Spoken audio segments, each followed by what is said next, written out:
You got a story the world needs to hear, a spark inside that's crystal clear. No more hiding in the digital crowd. It's time to stand up, speak out loud. Every dream starts with a single sound. Your message matters, let it resound. The spotlight's waiting, the mic is yours. Step into the moment, open the doors. Your voice, your vision, your stage. Turn the page, ignite the rage. From whispers to waves, let your truth engage. Your voice, your vision, your stage. You try to Hello, everyone. Welcome to another session of the storytelling journey. I am so excited to come back week after week. We have wonderful guests, and today's no different. I have a tremendous personality. Almost, um, actually, I'll be honest, I am humbled that our guest today is joining us. This week, we're excited to welcome a genuine leader whose voice and perspectives are heart-centered, people-centered, and inspired. Many of us are inspired by some of the thought leadership that Felipe Cofino brings to the community. Super delighted to bring him on in just a moment to just want to share with those who are joining us across the different platforms. We are streaming across LinkedIn, YouTube, and Substack today. Today's event will be available on demand. So if you're joining Team Replay, be sure to engage and let us know where you're tuning in from and what team you are participating in. We are also encouraged to ask questions. So if you want to be part of the conversation, there is nothing better than making a live stream immersive and engaging. If you have questions for Felipe or you have questions for Jay and myself, please drop them in the comments. I would much rather have a conversation answering questions that you have opposed to asking questions that I have queued up for Felipe.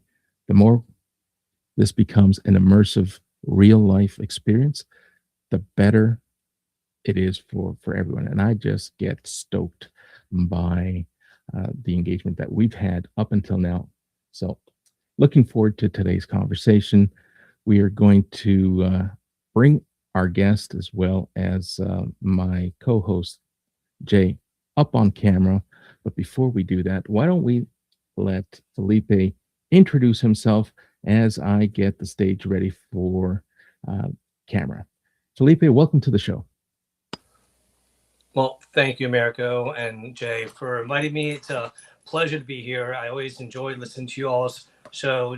Jay, you are a master storyteller, and you've always been so on brand with that. And I've learned a lot from you over the years. And Americo, you're made for podcasting. Your voice is just so amazing. But for those of you who have not had the pleasure of meeting, my name is Felipe Cofino.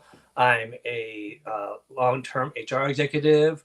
I've been on LinkedIn for almost 20 years now, and I am founder of Cofino Consulting, where we offer HR training services, LinkedIn training. We offer auditing and compliance services, as well as my favorite, recruitment. And executive coaching. But I'm also a LinkedIn top voice, which I don't take lightly. If anything, that's just inspired me to make sure that I keep on up in my game and providing valuable content to people out there, because people have helped me out along the way, and it's my way of giving back and helping people. And I won't be lying. I'm building my reputation and brand so that when I retire, I can still do something I love, make a little money, and really enjoy it. And finally, I am an author, which is the thing that I'm probably most surprised about. I co-authored 2 books with small chapters, but then I decided to co-author this children's book about my daughter, which is now going to be a 5-part series. and the Spanish version, which is right here, is about to go out. And so yeah, so this whole entire journey that I've had, it's been really fascinating, and LinkedIn's been a big part of it. So thank you for letting me be here, and yeah, I'm excited to talk.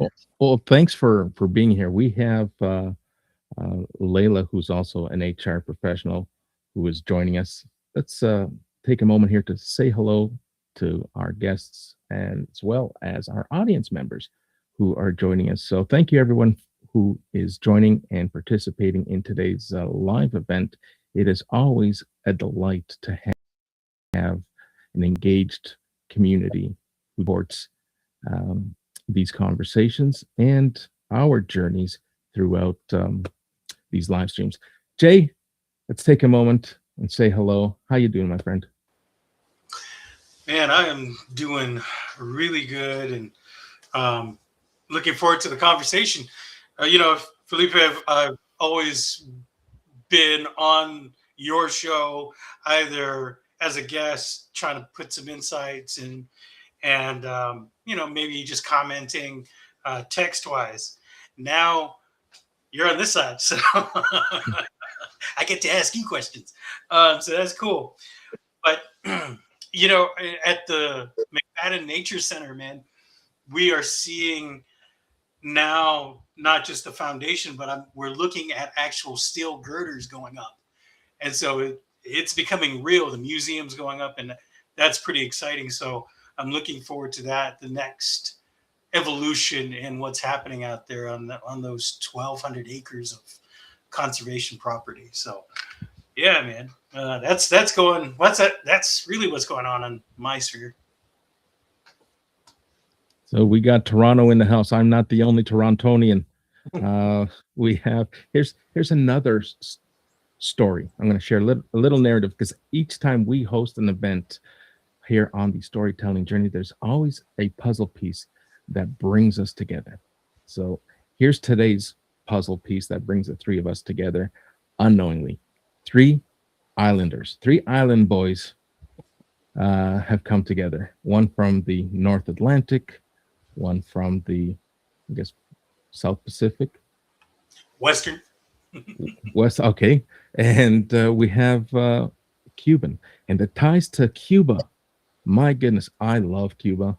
And I got to tell you, I'm disappointed with, and we're not going to make this political, but disappointed that my friends south of the border did not allow me to cross into the U.S. This current administration did not like the fact that I visit Cuba so frequently that they denied me entry back in September. So I'm looking forward to the day where I can have that ban lifted and return and visit and be part of the culture and the friendship and the communities south of the border. So there's the tie. And like I said, we're not going to make this political. We're going to move on. And listen, there is one thing that you do, I would say, more frequently and really well. You, my friend, have embraced live streaming as part of your content strategy, part of your visibility strategy. You're not, I've never known you as being the keyboard warrior posting written content. When I hear Felipe Cofino, I think events, audio events that you're either hosting, events that you're either participating as a guest, like you are today. Tell us a little bit about the events that you host today, because I want to spotlight those because they're fabulous events. Well, I appreciate that. And before I mention, I will say it's been a journey, because I did start off with just like images and text posts and then video posts. It wasn't until Clubhouse happened during the pandemic that I realized I enjoy audio. When we went to live stream, I wasn't excited. I enjoyed audio a lot.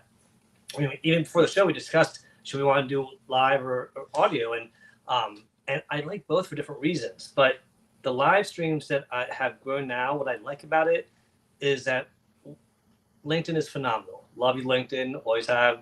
Don't ever take that for anything else than for what it's worth. But God forbid LinkedIn disappears one day.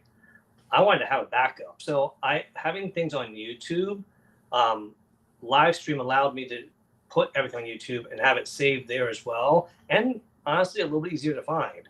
So the shows I do today are the Workplace Wellness Hour with Sumana Jetty and Ashley Llewellyn, where we talk about workplace wellness, whether it's financial, mental, or physical wellness, but also trends. Sumana is a great trend tracker. She's got the scientific degrees to really just dig into not what's trending with necessarily, like, no offense, the boomers, but what's trending with the young generations in the workplace. And we tackle those topics. Then I have Careers, Chaos, and Coaching, which our friend Kenneth Dunner inspired that one because Melissa and I are like, if we have past lives and there's such a thing as past lives, we are brother and sister because we argue like brother and sister, but we usually agree on the points. It's just, how do you get there? My analogy is always like, all right, we both will get you to your destination, but do you want to take the country route or the city route? You know, both will get you there. Both have different benefits. So, that show there, we talk about careers, coaching, really helping people either move on to their next job or move up in their current job. And then Social Saturday Chat, I do with a group of people that came from audio, and we all just kind of brought it over to live stream. And that's where we really just promote networking, highlight people and topics, and really just help people build and promote what they're trying to do. And then the final one, I promise is the last one, because I know it's a lot, is the one I have tomorrow, which is only a quarterly one. So I do have boundaries for myself. I don't overdo it. Those other ones I mentioned are all every other week, except for Social Saturday Chat. But there's 6 of us on that one, so we can rotate if we need to. The one I do tomorrow, I do solo in the sense that I find it's about the future of work. It's called Future Ready Voices. And I find CEOs, managing directors, senior leaders that are really tackling the future of work and sharing how they're doing it. So I interviewed my CEO for the first episode. This time I'm interviewing a managing director of a financial advisor, investment and advisory firm, and retirement firm, I should say. And they are just amazing people that really are focused on the future of work and recognizing that, hey, not everyone just has their one retirement fund and 401k at work. People got multi-jobs. Some people don't even have a 401k because they're entrepreneurs or they're doing multiple streams of work that aren't full-time. So we're going to tackle all about that tomorrow. And there's my partner in crime, Melissa Houston. But Yes. that's a long answer to your question. Sorry. No, that is fine. I got all night, so I try to be respectful and keep this to the hour. But I've been known to talk for hours and hours on a live stream, and I'm going to bring Jay into this because here's how I envision you as a person, and I look at one of my key principles that I coach. I coach a framework called LEAD, and the L is really about learning and lowering barriers. And I see you do that time in and time out and over. You are building talent as an HR professional. You are helping build not only your brand, but helping others build their brand. But more importantly, you're building community. And like with storytelling in my definition, it's about lowering those barriers and making people feel receptive to want to hear the story and your narrative. Jay?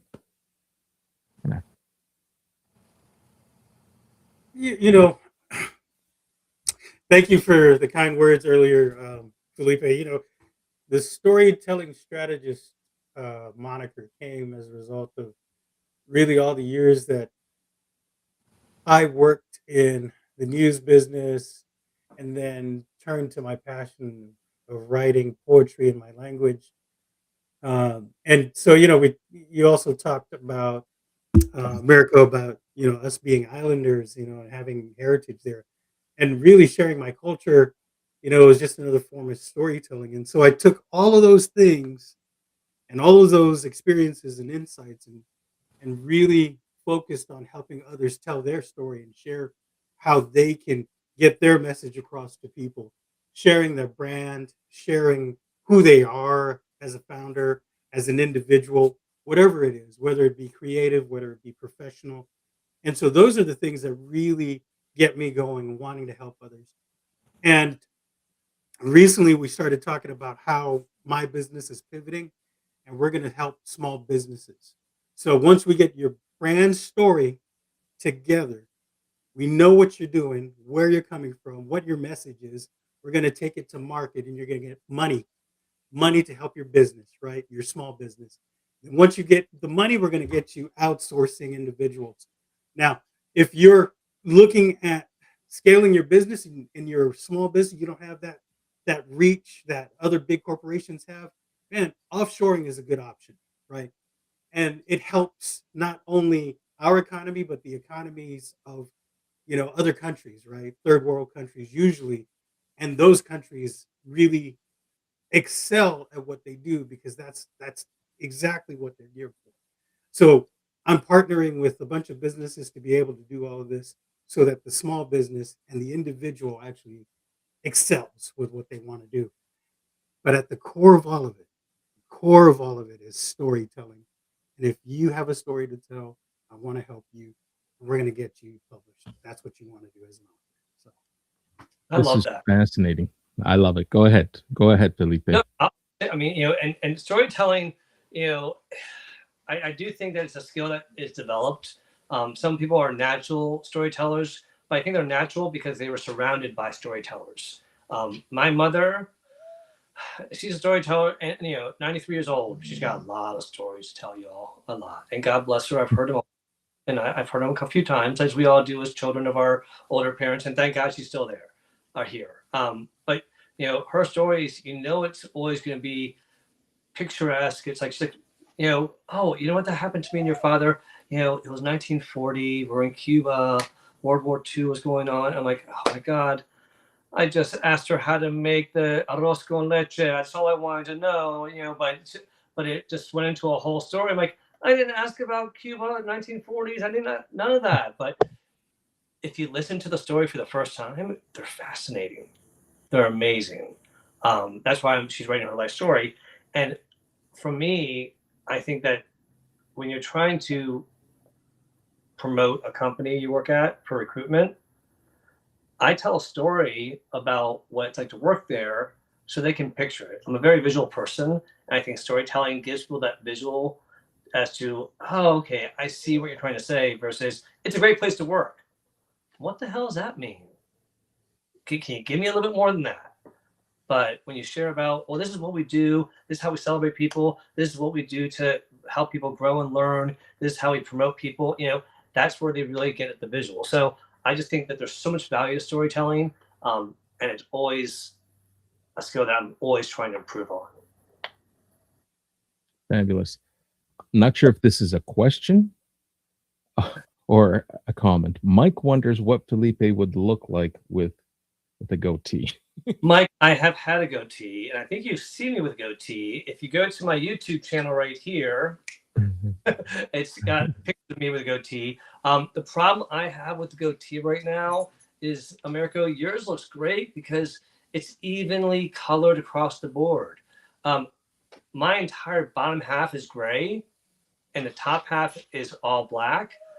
I look like I have a poor mustache, and that's not. That's what I've been told. So from far away, you can't tell I even have a goatee. They're like, why do you have a mustache? And they get closer, like, oh, I see the gray.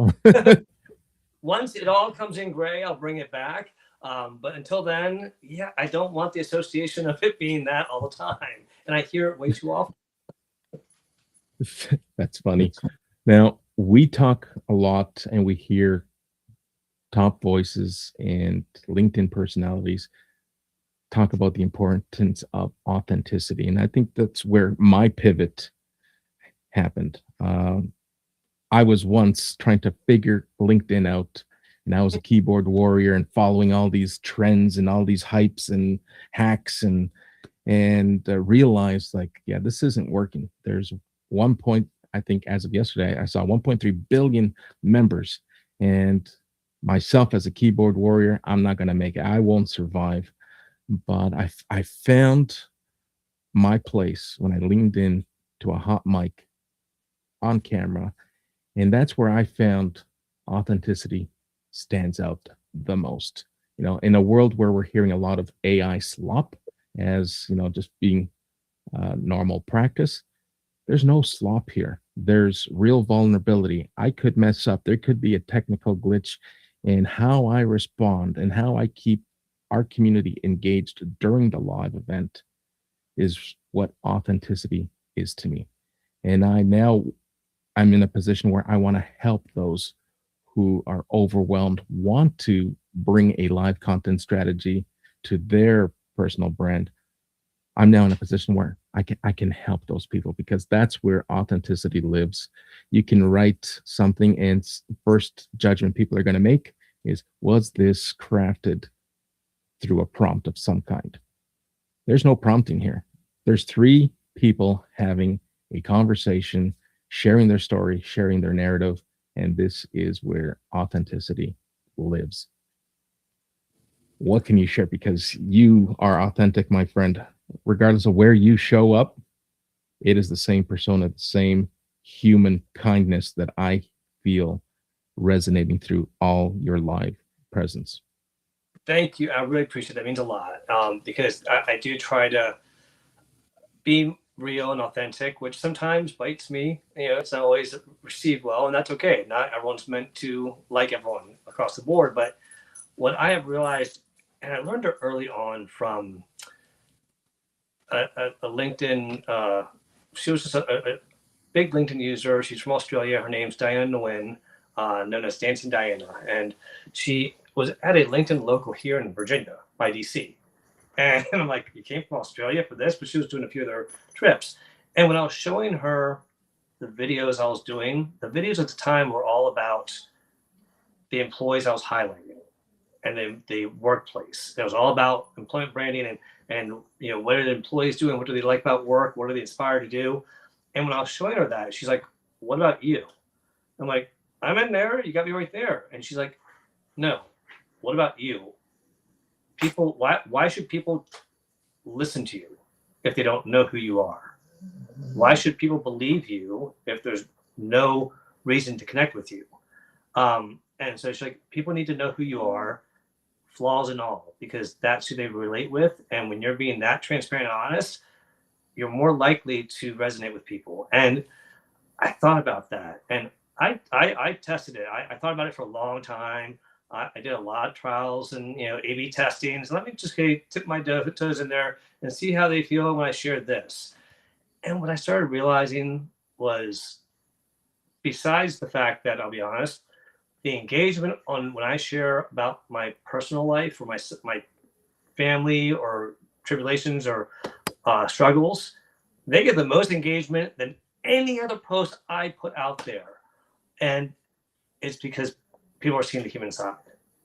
But here's the factor that made a difference is being authentic. People are more inclined to reach out to you if they need help. And that's where it made a difference for me when I shared about the fact that I had anxiety as the VP of HR in a bank. I shared with all the employees, all 200 employees, that I dealt with anxiety. So we're talking about mental health. And I wanted them to feel like, let's get rid of the stigma. I'm still the VP of HR, even though I had to deal with anxiety for the last 15 years. It didn't slow me down.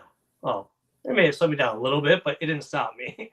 And so a few of the people spoke up and shared stories. It started breaking down barriers. Then the pandemic hit. When the pandemic hit, people started reaching out to us. They're like, oh my God, I'm panicking. I have an anxiety attack, a panic attack. I know you shared about this. How did you get over it? I'm like, well, first of all, you don't get over it. You manage through it. But the first step is just reaching out for help, because there's a lot of help out there. And that opened down and broke down so many barriers. And that's where the fear of me sharing my failures or my struggles, those barriers kind of came down a little bit. And it actually, when you start sharing your fears and struggles, you don't feel as bad about sharing your celebrations and your successes. It doesn't seem like you're bragging, because you're kind of sharing a little bit of both. I want you to see what I do when I succeed, and I want you to see when I fail, and a little bit of in between. Yeah, and that is, in essence, lowering the barriers. Because the minute you lower the barriers and share your story, then people are going to resonate. It's like, oh my goodness, I can align. This resonates with me, and to your point, people are going to reach out, and people are going to find the comfort in wanting to now share their story. So you're building community, and you're building confidence in those by sharing your story. I'm And trying. Jay, I'd really love to hear your thoughts of the hidden lessons that we all carry, and, but are reluctant to share because we're overwhelmed on. And I think we are our biggest obstacles when it comes to storytelling. It's like, who really wants to hear what I have to say and what I have to share? When there's so many hidden stories that will open doors to opportunities. So let me explain something. When working in the call center business, right? It is hectic. Everybody's on your case about everything. There's always problems everywhere, right? Nobody calls the call center to just give you flowers. Ever. I've never experienced it. Anyway. Um, Oh, and then I'll congratulate you on answering the phone so quickly. Well done. absolutely, it was wonderful. Let me speak to your manager so I can give him the kudos you deserve. And so, no, never happened. So, and then when you're in the financial industry and you're running a call center, it's horrible. Let me tell you why. No matter what people say, you know, it's personal. You know why? It's my money. It's in your financial institution. And what happened to it? It got stolen. There was, ID fraud, all those things. And it's your fault, right? So, but here's the thing, I'm a human being. I also bank, right? Just like everybody else. Everybody has a debit card. Everybody has a credit card. Or most of us have a credit card. And so when things go wrong, guess what? I'm calling someone just like you are.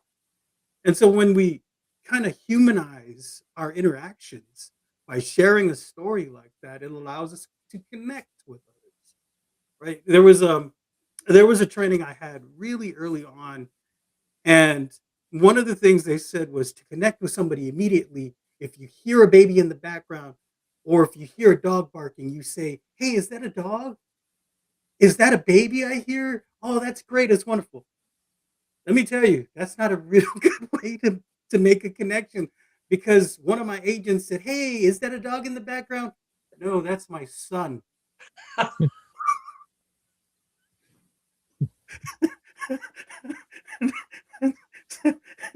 so, so it can go wrong, right? So, but at the core of what I'm trying to explain, though, is that you have to figure out a way to connect with somebody, and the best way to do that is to share your humanity with them.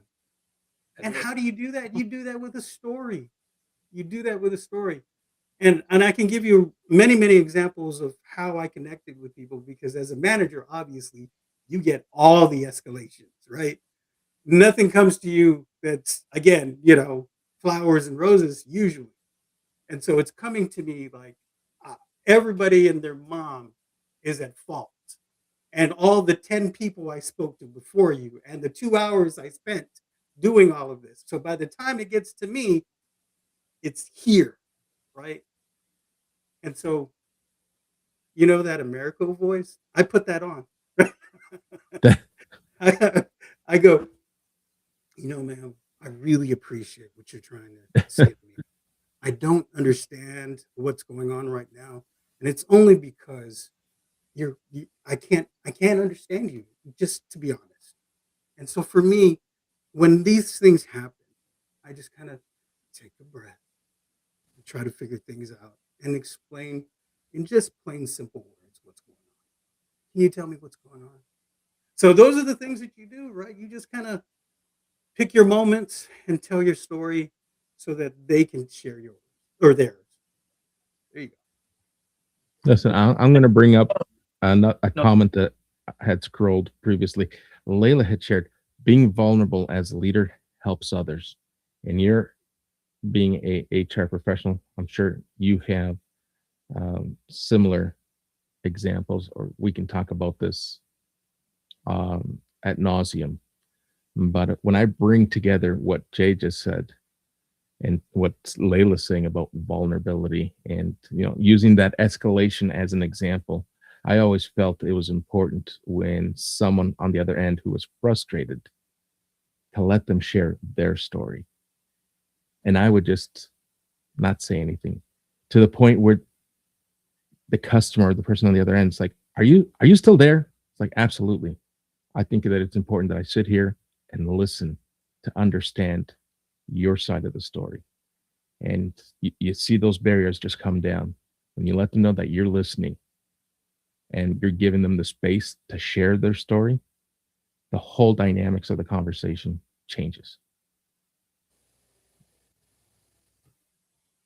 Now, and what I'll say about being vulnerable, come at Layla, first of all, it's not easy. It takes courage to do it because people are going to criticize you. People like, oh, you don't want to give people ammunition to hold against you later on. Well, you know what? If that's the kind of person they are, I don't want to work with them. So go ahead, fire away. I'm pretty thick-skinned, youngest out of 5 kids in a Cuban household, and then worked in hospitality where people yelled at me for their rooms being dirty. I can handle almost anything. Okay, so go right ahead. But leadership, being vulnerable. People forget that their managers, their CFOs and CEOs and senior leaders, they're human beings. They're just as scared as you and I and everybody else. They have fears, they have concerns. And it's one of those things that I've coached so many CEOs to understand really the value of being emotionally intelligent, to saying, there's ROI in you being emotionally intelligent, because by you being emotionally intelligent, not only are people going to respect you more, they'll be more loyal, but you're not going to piss off the top talent and have them walk out the door. Okay.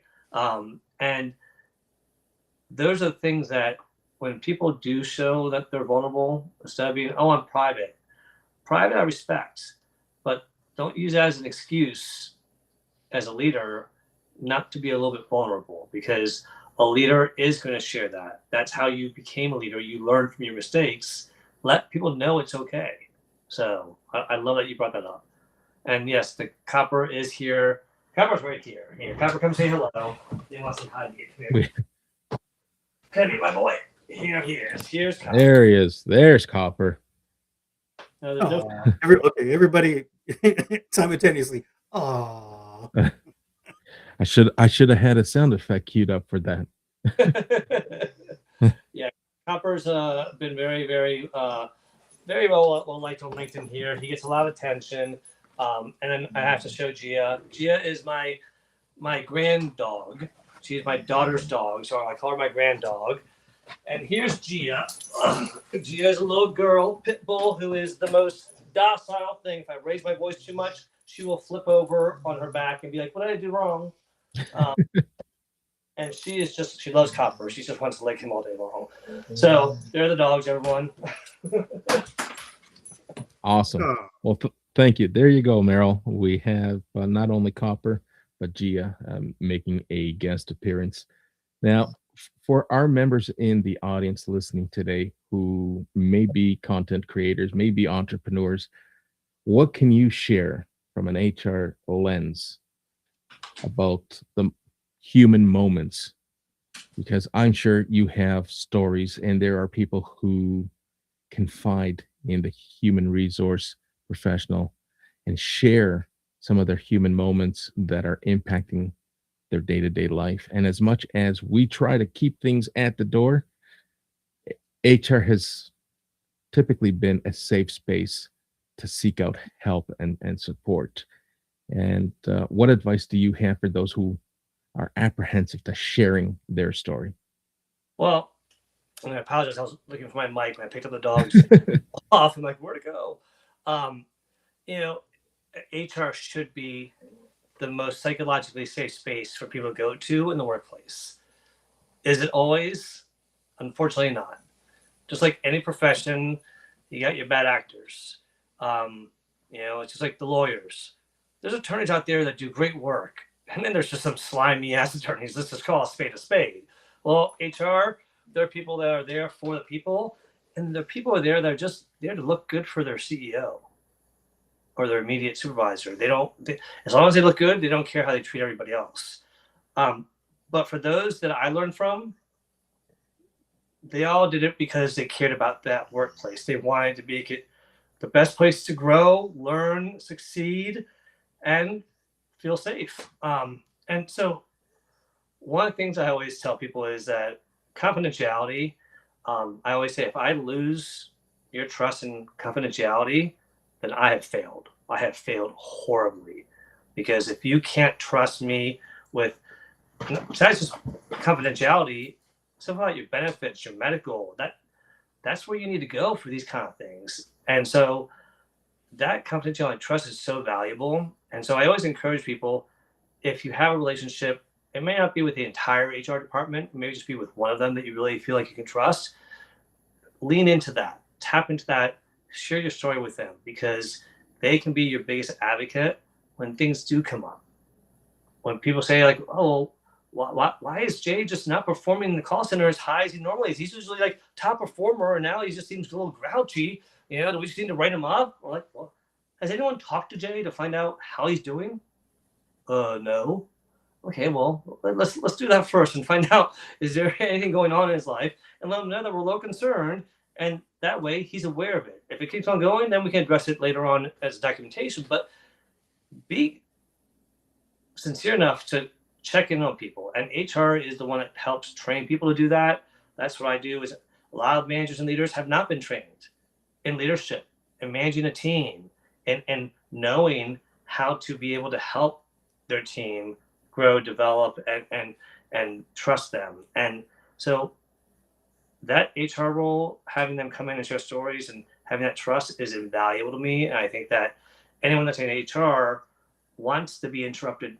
If you're not being interrupted on a regular basis, I'd question, why aren't people coming to you?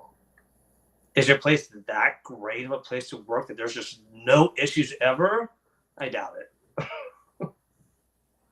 All right, so here's a question for both of you. I'm going to try to keep the question contained so that we don't veer offline, even though I'm prompting the question and taking us a little bit offline. You talk about confidentiality and you talk about trust, but I've been in a place as a leader where someone trusts you enough to open up and share some of their vulnerabilities and part of their narrative. But there's a point where due diligence to help, because the story you're hearing is one that has the storyteller in harm, at risk of hurting themselves or being hurt by others. At what point in a story does confidentiality get put to the side because someone needs your help beyond the story? I'll tell you right now, when people come to me and they say, I have something to tell you that's highly confidential, you can't tell anybody. I said, as long as it's not grossly violating a policy or harming somebody or yourself, then great. But if I do, I always give them three choices. I said, if we have to address this and tell somebody, we can do it together. You can do it by yourself, or I'll do it by myself. And you can decide what you're the most comfortable with. But there's those three things of harming yourself, harming others, and I said grossly violating a policy. Because if you're gonna call in sick to work and you're not really sick and you're telling me that, dude, first of all, you're stupid for telling HR that. That's not really, I think, what is the main issue. So go ahead. But if you are talking about stealing something from the company that's of value, then yeah, that's an issue that, I'm sorry, if you've already stole it, we've got to address it, and you're obviously guilty and confessing right now. But here's how we can handle it, and letting them know that if it gets that egregious. Now, I've had everything from, I'm calling in sick tomorrow, to I stole money from my drawer because I was going out and I was going to pay back the next day, and I just forgot, and then my drawer got counted, and I'm like, you got to own up to what you did. You lie about it, you cheat about it, you're only going to make it worse. But when it comes down to medical stuff, there's usually a 99% a hard line. That 1%, it's when they're telling me they can't do their job anymore. And I said, well, let's look at what options we have. Do you need to cut back? Do you need to find a job that's not as physically strenuous? Or do you need to look at retiring or moving to another employer? And those are tough conversations. They're very emotional. Um, and that's the stuff that I'll keep confidential. I'll tell them, like, look, we need to tell your supervisor, we need to tell them at some point that you're looking at leaving. So let's pick a date is when you want to do that. And I usually work with them to pick out a good date that works for everybody. Awesome. Now, Jay, I'm going to bring cultural storytelling, and even the three of us. I'm sure if we go back and look at our lineage and where our stories originated, I'm sure there's part of our family story and our narratives that we're probably not so proud of, having part of our history and our culture. And you talk about, owning up to what's happened. How do we help those who are listening live and on replay, owning a narrative that perhaps isn't your proudest moment? Either for myself or family? Well, so I'll be very honest with you with regards to customer service. I didn't think I was going to last, right? And I was very upfront with with my manager at the time. I said, "Hey, look, I have a bad temper. Let me tell you about my family history with temper and violence." So my dad, you know, it's that Hispanic machismo type thing, right? When you're But your father, yeah. So you're I'm getting the story from my dad firsthand. He is at the bus stop. A bully has just beaten him up. He runs home crying and is literally tending to his wounds. And he encounters my grandfather, his dad, and he's looking for comfort, solace, something. And my grandfather asks him, first he shakes him, "What's wrong with you?" Right? The first question is, "What's wrong with you?" And it's not, "What can I do to help you?" None of that. It's just, "What's wrong with you?" And he says, "I've just gotten beat up by a bully." And he's at the bus stop. And before my dad is able to ask him, "Can you help me?" my grandfather says, "I want you to go back there and beat him up. Beat him up. And if you don't beat him up, I'm going to beat you up. You hear me? Go back."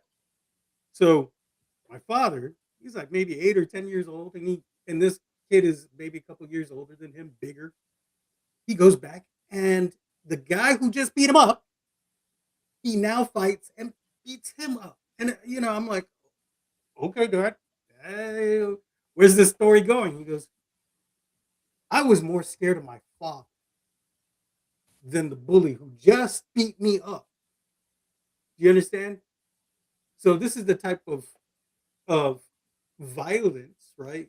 That he grew up in, but it's something that was considered normal back in the day, right? Even though it wasn't, it really isn't, but then it was.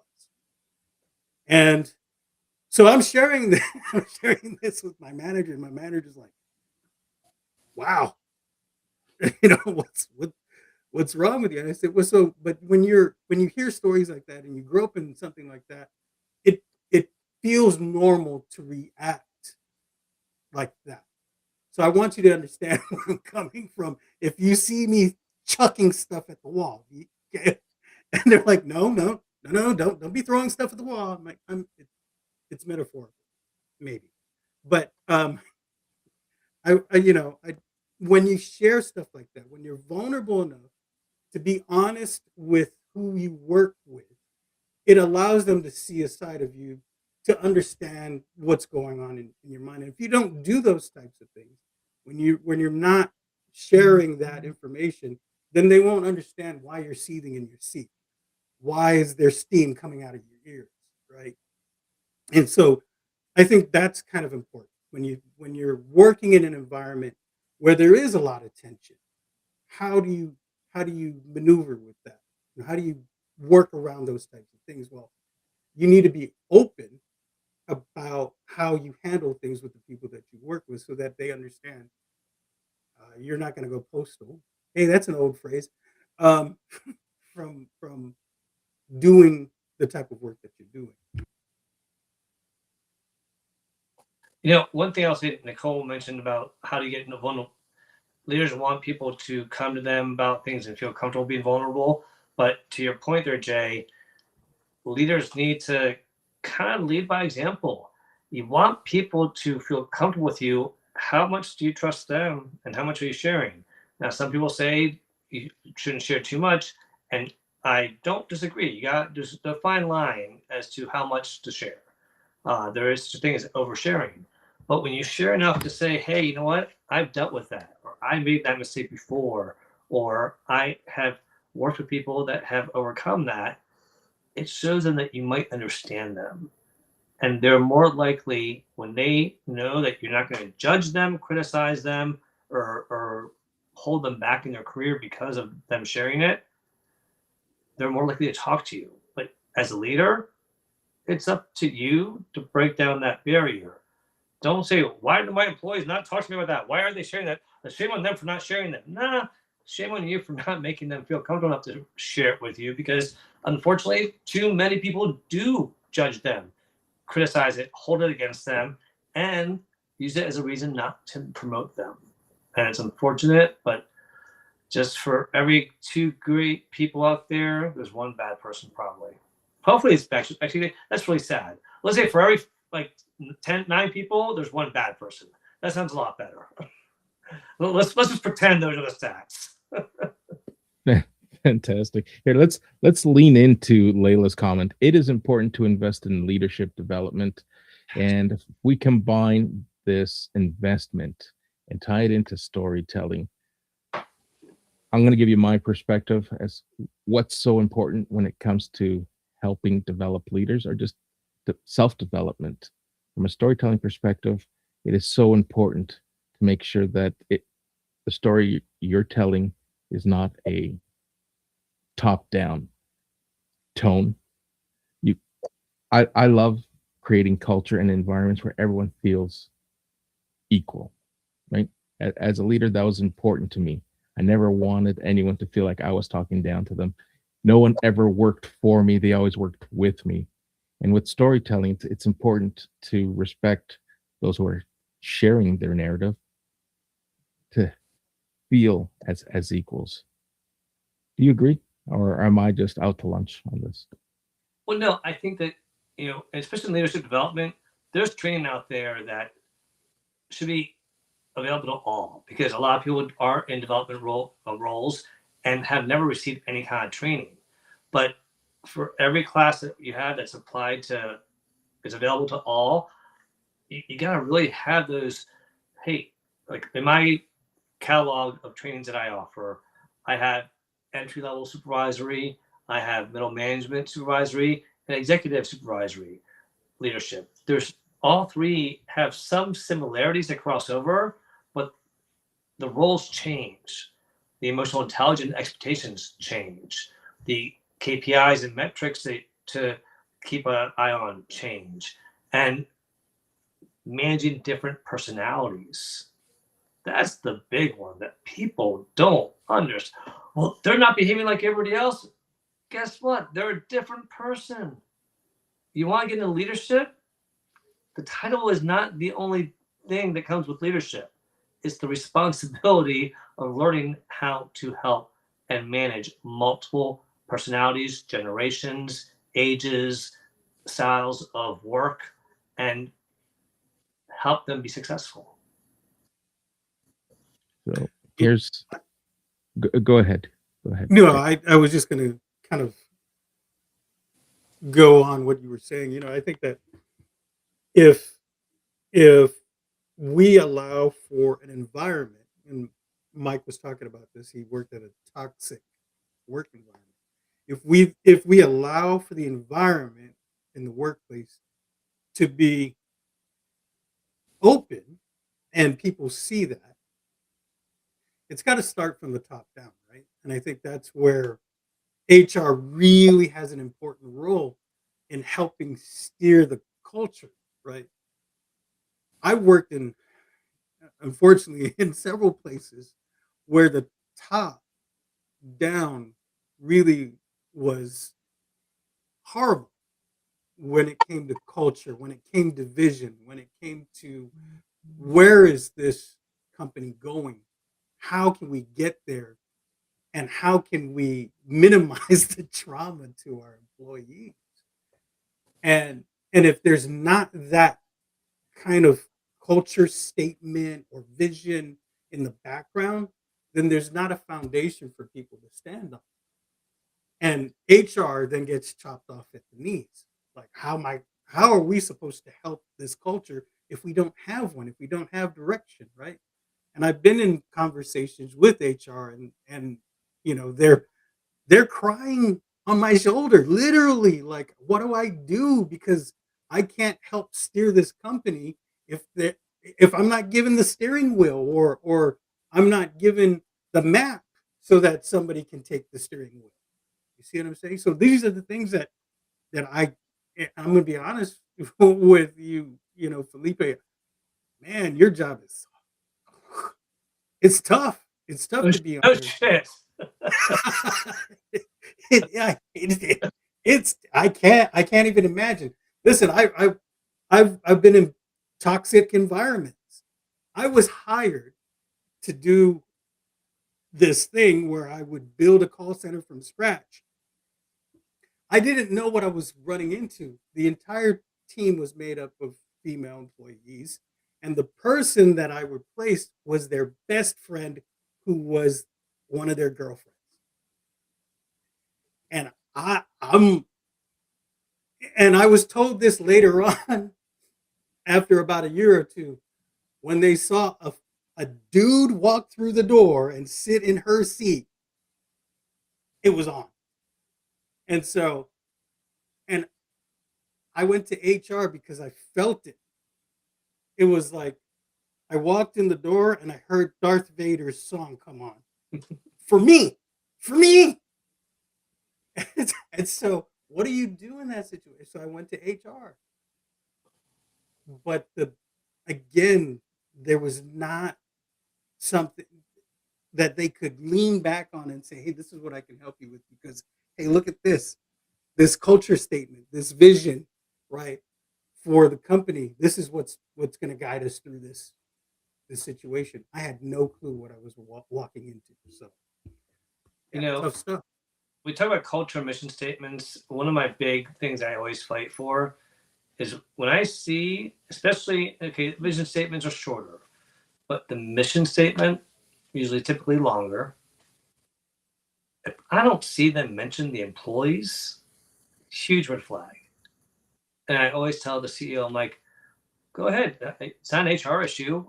Do you want your clients to think that employees are not a priority for you? That's fine. You know, I'm sure people don't care about how you treat your employees. That's not an issue, right? They see it. But I wanted to share something because you talked about the whole concept of um, people feeling more engaged and aligned with the mission. And I just did this training this past Monday, and it was for all the leaders and managers in this country club and hospitality company. And the stats from 2025, these are from Gallup. I did a survey, and I can make you all survey it, but 21% of employees feel engaged. That means that 62% are just not engaged, and 17% are like actively trying to cause harm to the company. But 21% are engaged. That's so low. But the stat that impressed me was employees who are aligned with the company's priorities, understand the mission, are getting communication, receiving it, and it's trusted and transparent, are 75% more engaged. So a simple thing of transparency and communication, because the other stat is, do they have access to good information? 57% of the employees said yes. 70% of the managers said yes. That tells me great. The managers know where the access is and have more access to it because they have better computers or are at the desk more. They're not doing a good job communicating down. These are all things that are trainable. But the first thing to go a lot of times in companies in training. I've worked in hospitality, education, nonprofits, and banking. If I asked you which one do you think valued training and development the most of you probably would guess education. They were the worst. Nonprofit, second worst. Banking, third worst. Hospitality, ironically, was the highest. They invest so much because they know the payoff and the value in it. So it's one of those things where when people see it, either have that consistent trainer that you hire, like me, to come in your company, or train somebody in your company to be that trainer. Because when I offer training, like this communications training I did, I left them ways to continue doing it themselves. I taught them how to fish so they can keep on doing these assessments in the future without me. Because that's what I believe is the message is train them on what they need today and learn what they need tomorrow, later on. I like what you said, because that, in fact, was something that was taught to me. Hospitality industry, when I was in banking and insurance, people would question my judgment when I'd ask, here, give me the resumes, let me parse through them, because I'm looking for something specific. It's like, well, what are you looking for? We'll shortlist them for you. It's like, give me resumes with hospitality experience. Like, well, we've been putting those off to the side. It's like, why? Because those employees who work in the hospitality industry have had the best training and understand culture, understand customer experience, understand it. And you can't teach that half And the time. yelled at more than most people have. Right? It's like, I want those people because those are the ones who will do well with proper leadership, with proper coaching in this environment. That's who I want. And it's like, well, we never thought of it that way. Like, all right, I found fair enough. second banking job I got, the CEO told me later on, he goes, one of the best answers to your questions you had in an interview was when I asked you what you thought could improve in banking. And my answer to that was the level of service in the branches. And when they asked why, I said, because when you go into a hotel, a nice hotel, do they carry your luggage? Yeah. Do they make your food? Yeah. Do they make your bed? Yeah. They treat you like royalty. At a bank, we're keeping all your money. We should be rolling the red carpet out to these people for trusting us with all their money. Yet we don't. So I think there could be a little more hospitality intertwined in there, making them feel like, hey, welcome to the place where you trust us enough to house your money. We're here for you. Absolutely. And and that's what really makes a difference is that experience of the service. You both get service and understand that people remember how they felt more than what you said or what you did. And yes, that's a Maya Angelou quote. Listen, I want to take a moment here to address one of our members in the audience who is always engaged. Kenny asked the question, what do I mean? What do I when I reference someone's out to lunch? No, for me, when I define someone who's out to lunch, someone who's disconnected, checked out from what's really happening.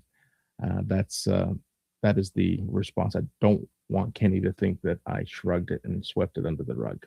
That is my understanding and how I describe it. Listen, we are at the top of the hour, and as always, a wonderful conversation, but I want to give you an opportunity, seeing how this is your spotlight. One last question, and let you and Jay close this off for us. I look at you as a professional, and I look at your LinkedIn profile. You not only carry or have carried multiple hats, but you're juggling multiple initiatives. You're an author, you're a father, a professional in your space as a human resource professional. You have your own business that you operate. What advice can you give for those listening? How do you keep it all together? I always tell people, work hard, play hard, but I stress work hard first. then you don't feel guilty about playing hard. And listen and create boundaries to prevent you from burning out or losing focus. What I mean by that is LinkedIn is not my number one priority. This week, I've been on here every night on someone's call. It's been an amazing week. But my normal shows are bi-weekly or quarterly. I created myself enough space that I would not burn out and still be able to focus on family and work and authoring a book. And so I got to write the second one. The second one's about my son. He's going to be very upset if I don't write one about him. I did one about his sister. So it's making sure that you don't press yourself. Don't let LinkedIn bully you. Don't let anything bully you into, you got to do it now. Figure out what you need to do, lay it out, document it, prioritize it, and take one day at a time. And just really make sure you know, here's today's top 3 priorities. I'm going to focus on them.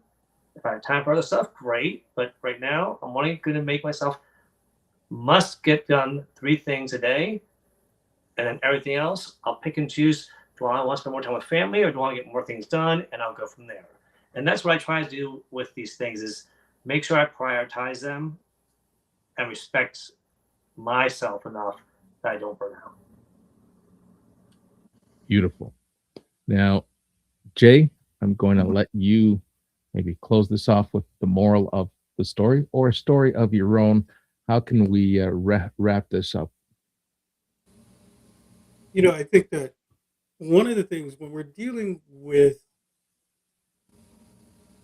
how we interact with one another in the workplace, it's looking at the first rule of engagement in storytelling, and that is to pick our audience.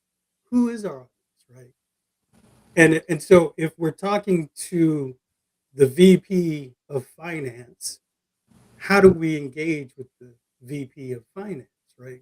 It's not going to be the same as, Joe on the smoke dock, because the guy is seething and upset at what's been going on. You're not going to be talking to him the same way as you're going to be talking to the VP.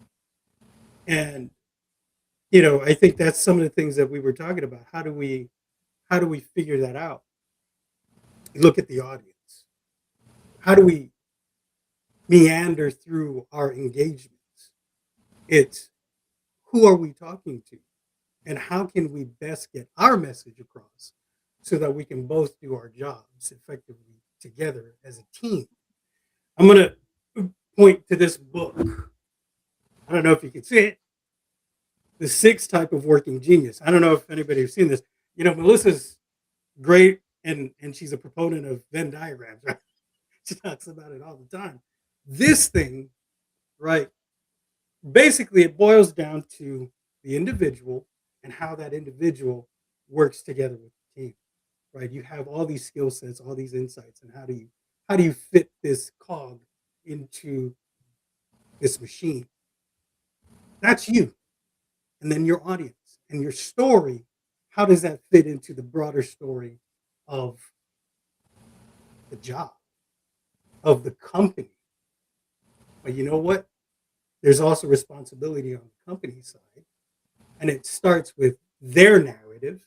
And that narrative is something that Felipe talked about. And what's that mission statement? What's that mission statement? So if there isn't one, I would suggest to you as the employee, figure that out. And if it doesn't suit you, and if there is none, maybe you might want to seek employment somewhere. Fantastic. It has been a wonderful conversation, as it is every time we bring a guest on. I want to thank both of you for spending the last hour with us. Those who are in the audience, want to thank each of you for spending the hour with us and being engaged in the comments. If I may have overlooked some of your comments, rest assured I will go back and engage with the comments after the show.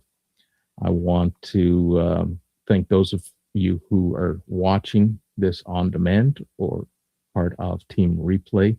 This will be available right after we end our live, and you will now see me repurpose this conversation over on Substack, and it will find its way into YouTube Shorts. There's a lot of nuggets, a lot of great takeaways from today's conversation that I will compress into bite-sized pieces of content.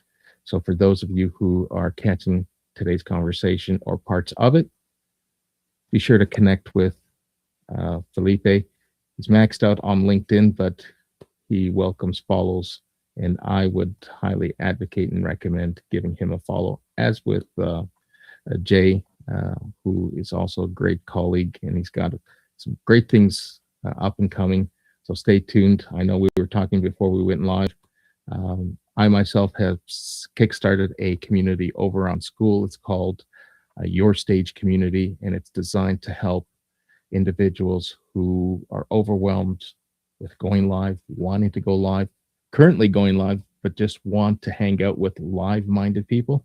Come hang out with us. We're building some fantastic energy and tools and resources to help our messages be amplified across the different platforms. So we'll close the room now, and until next couple of weeks, thank you for showing up, and bye for now. Adios.